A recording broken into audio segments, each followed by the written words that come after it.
دائما ابدا علی حبیبک خیر الخلق کلہم۔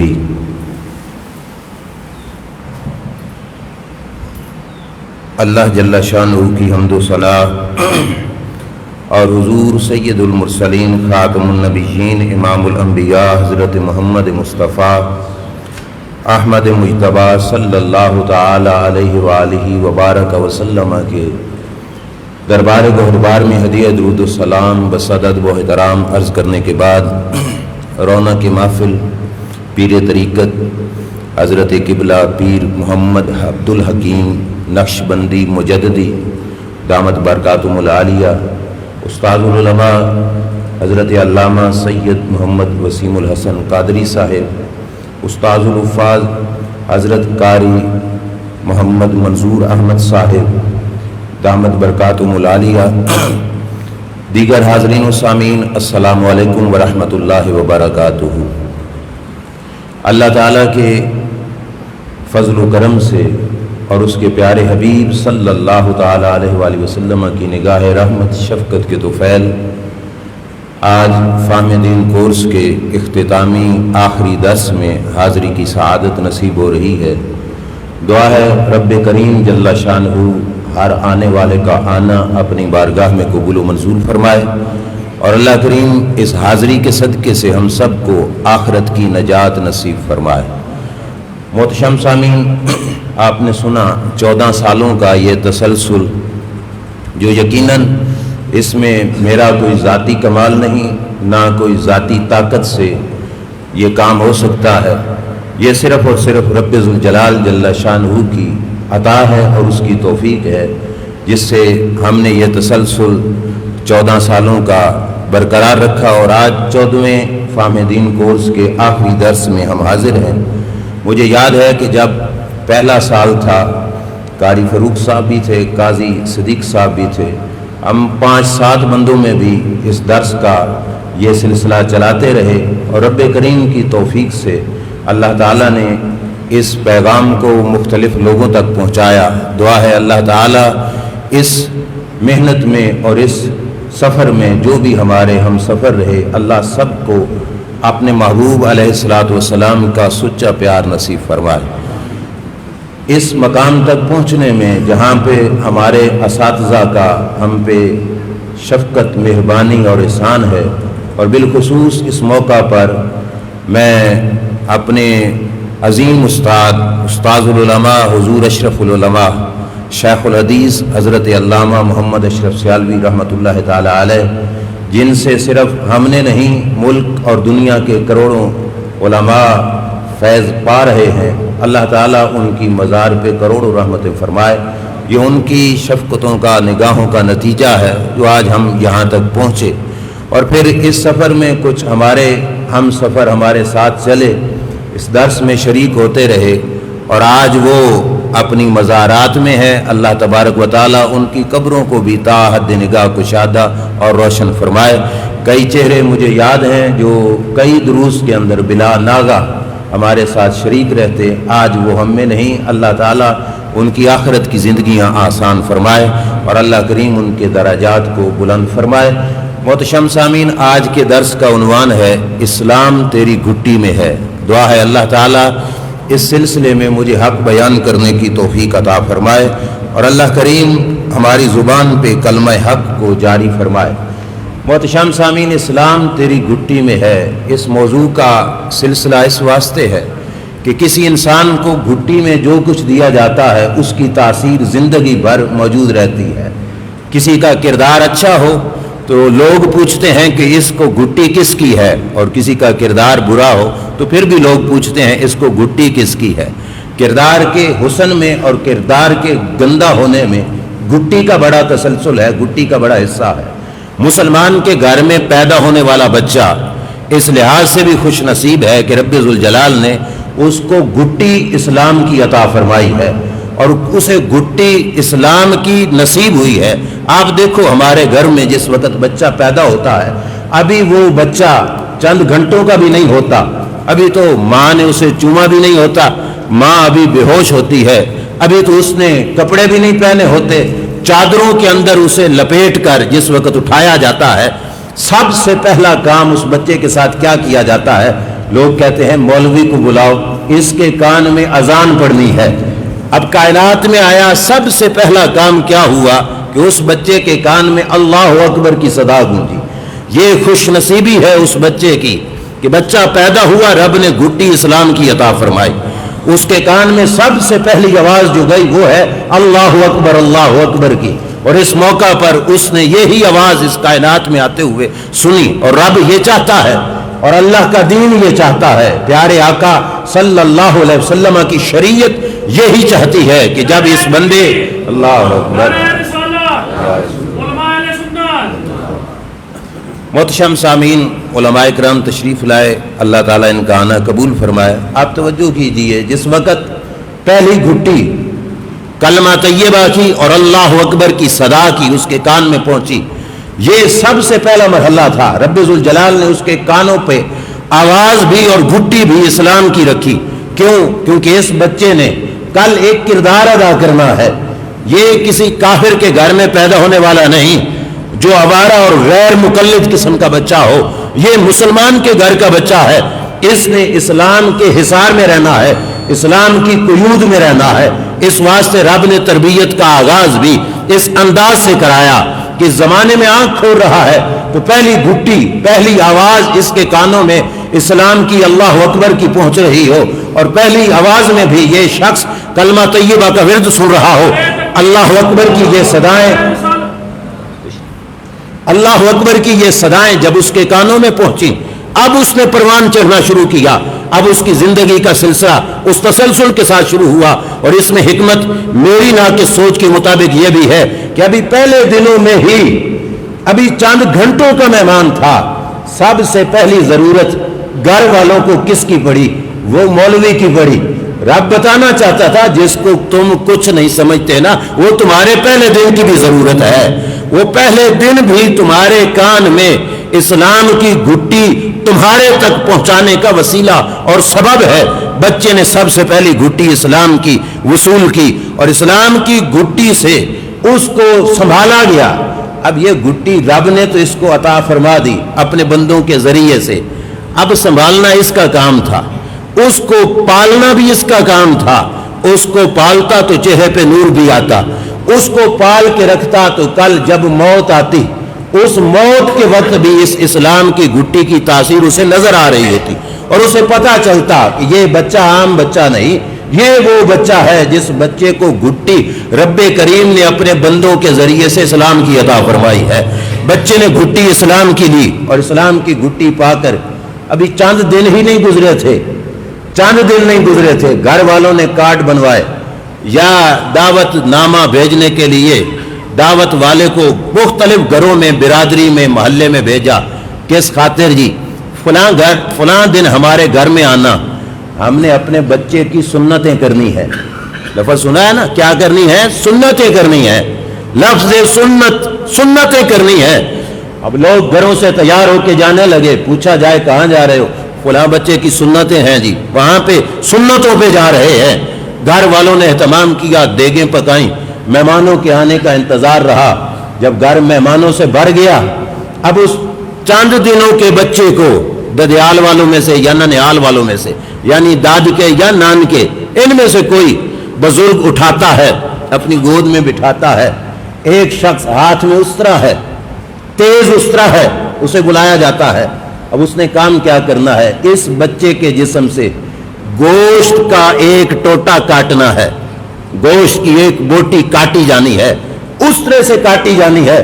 اب کوئی والدین کو ظالم کہہ سکتا ہے، والدین کو جابر کہہ سکتا ہے کہ بچے کے گوشت کٹوانے کے لیے، بچے کی بوٹی بنوانے کے لیے، بچے کی بوٹی اس کے جسم سے الگ کروانے کے لیے انہوں نے اتنے مہمان بھی بلا لیے، دیگیں بھی پکوا لی، اور خوشیوں کا اہتمام بھی کر رہے ہیں۔ بچے کو پکڑ کے لایا گیا، بچہ رو رہا ہے، بچہ چیخ رہا ہے، بچہ چلا رہا ہے۔ گھر والے بچے کا رونا، چیخنا، چلانا نہیں دیکھتے، اس طرح والے کو کہتے ہیں آ جاؤ۔ وہ آیا اور اس نے بچے کو پکڑ کے اس کے بدن کے ایک حصے سے گوشت کا ایک ٹوٹا کاٹ کے الگ کر دیا۔ جب وہ ٹوٹا کٹا تو بدن سے خون بھی بہا، بچہ ٹھیک ٹھاک رویا، گھر والوں میں سے کسی نے یہ نہیں کہا کہ تم نے زیادتی کی ہے، برادری والوں میں سے بھی کسی نے نہیں کہا کہ تم نے زیادتی کی ہے، خاندان والوں میں سے بھی کسی نے نہیں کہا تم نے زیادتی کی ہے۔ بھلا اس وقت کوئی فیملی کا کوئی بندہ اٹھ کے گھر والوں کو کہے تم تو ظالم ہو، تم تو جابر ہو، تم نے بچے کے ساتھ زیادتی کی، بچے کے جسم سے بوٹی کٹوا دی، اس کا خون بہا دیا، بچہ بیچارہ رو رہا ہے، اگر کوئی اٹھ کے یہ کہے گا تو لوگ کیا کہیں گے اسے؟ لوگ کہیں گے اوئے مسلمان ہے کہ کافر ہے؟ تو مسلمان کا بچہ ہے کہ بے ایمان کا بچہ ہے؟ یہ ظلم نہیں، یہ زیادتی نہیں، یہ اسلام کی تعلیم کا ایک حصہ ہے۔ یہ مسلمان کے گھر میں پیدا ہوا اور اس کو سنت رسول صلی اللہ علیہ وسلم کہا جاتا ہے۔ اس سنت کے زندہ کرنے پر ہم نے دیگیں بھی پکوائی، برادری کو کھلایا، شکرانہ ادا کیا، بچے کے رونے کے باوجود بھی اس کا خون بہایا۔ یہ کیا تھا؟ یہ اسلام کی گھٹی تھی جو چند دنوں کے بعد رب اس بچے کو عطا فرما رہا تھا، تاکہ بچے کو پتا چلے کہ میں جس گھر میں پیدا ہوا ہوں، یہ میرا جملہ یاد رکھنا، ساری تقریر اس پہ چلنی ہے، تاکہ بچے کو اس بات کی خبر رہے کہ جس گھر میں میں پیدا ہوا اس گھر میں اللہ کے نبی کی ایک سنت کو زندہ کرنے کے لیے خون بھی دینا پڑتا ہے، گوشت بھی دینا پڑتا ہے، اس واسطے کہ رب کے نبی کی ایک سنت کو زندہ کرنے کے لیے۔ اور سلام ان والدین کو جو اس وقت تو کم از کم مسلمان کا شعور اور مسلمان کے شعار کو یاد رکھتے ہیں اور بچے کے رونے دھونے کو نہیں دیکھتے، بچے کے دکھ اور تکلیف کو نہیں دیکھتے، حالانکہ کئی مہینوں تک پٹیاں ہوتی رہتی ہیں، ذرا سا ہاتھ لگ جائے تو بچہ پھر رونا شروع کر دیتا ہے۔ یہ ساری تکلیف والدین کو بھی برداشت ہے، رشتہ داروں کو بھی برداشت ہے، عزیزوں کو بھی برداشت ہے، اور فقط کس وجہ سے برداشت ہے؟ اس وجہ سے یہ مسلمان کا بچہ ہے اور مسلمان کے گھر میں اللہ کے نبی کی سنت کا احترام کیا جاتا ہے۔ یہ دوسری گھٹی، پہلی گھٹی اللہ اکبر سے، دوسری گھٹی یہ ختنہ والی، سنت کے زندہ کرنے والی، کہ والدین نے لوگوں کو دیگیں بھی کھلائیں، کھانے بھی کھلائے، کہ شکر ہے رب کا کہ ہم نے اپنے بچے کے ایک سنت جو اس کے ذمہ تھی اس کو ادا کر لیا ہے۔ کئی مہینوں کے بعد جا کے وہ بچہ صحت یاب ہوا، اب بچہ پروان چڑھا۔ سوال یہ ہوتا ہے کہ یہ بچہ جو اپنی زندگی کے پہلے دنوں میں اسلام کی خاطر، اللہ کے نبی کی سنت کی خاطر خون دے رہا تھا، اپنے جسم کی بوٹی کٹوا رہا تھا، بڑا ہو کے اسے کیا ہو گیا؟ یہ کیوں بدل گیا؟ اس کی طبیعت، اس کے مزاج میں تبدیلی کیوں آئی؟ تو بخاری شریف کی حدیث میں آپ کے سامنے عرض کرتا ہوں، میرے کریم آقا صلی اللہ علیہ وسلم نے ارشاد فرمایا، اور فرق کی وجہ پتہ چلے گی کہ بچے میں چینجنگ کیوں آئی، تبدیلی کس وجہ سے پیدا ہوئی۔ بچہ تو وہ تھا جس نے سنت ایک کے لیے بوٹی کٹوائی کہ نہیں، خون بھی بہا کے نہیں، رویا دھویا، لیکن پھر بھی اللہ کے نبی کی سنت کو زندہ کیا۔ بعد میں کیا ہوا؟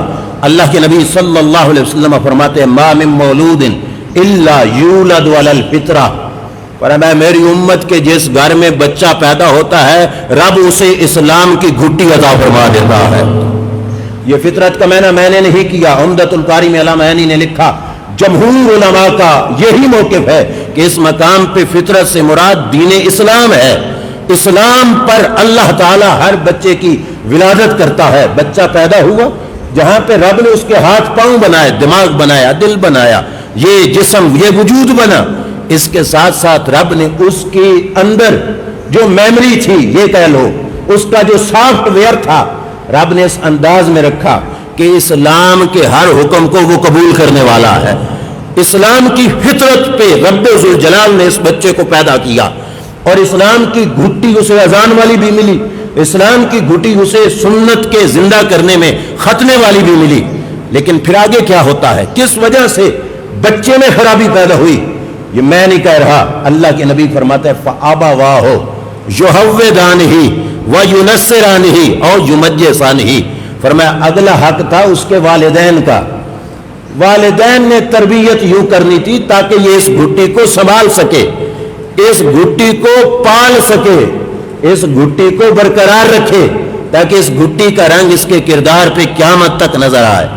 والدین نے اس کا دھیان نہیں رکھا، والدین نے اسے کلچر یہودی کا دیا،